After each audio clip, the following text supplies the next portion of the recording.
तर शालार्थ आयडी घोटाळा प्रकरणामध्ये जळगावमधील शिक्षण क्षेत्रातील मोठं नाव मानल्या जाणाऱ्या संजय गरुड यांना नाशिक पोलिसांनी ताब्यात घेतल्याची माहिती समोर आली आहे। सूत्रांच्या माहितीनुसार सातारा जिल्ह्यामधील फलटण येथून ही कारवाई करण्यात आली आहे। संजय गरुड हे भाजपचे पदाधिकारी असून 30 जानेवारी 2024 रोजी त्यांनी मुख्यमंत्री देवेंद्र फडणवीस यांच्या उपस्थितीमध्ये भाजपमध्ये प्रवेश केला।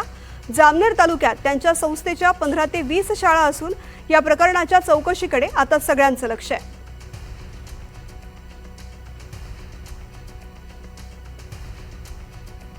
शालार्थ आयडी घोटाळा प्रकरणात जळगावमधील शिक्षण क्षेत्रातील मोठं नाव मानल्या जाणाऱ्या संजय गरुड यांना नाशिक पोलिसांनी ताब्यात घेतल्याची माहिती समोर येतेय। सूत्रांच्या माहितीनुसार सातारा जिल्ह्यामधील फलटण इथून कारवाई करण्यात आली आहे। संजय गरुड हे भाजपचे पदाधिकारी असून 30 जानेवारी 2024 रोजी त्यांनी मुख्यमंत्री देवेंद्र फडणवीस यांच्या उपस्थितीमध्ये भाजपमध्ये प्रवेश केला होता। जामनेर तालुक्यात त्यांच्या संस्थेच्या 15 ते 20 शाळा असून या प्रकरणाच्या चौकशीकडे आता सगळ्यांचं लक्ष आहे।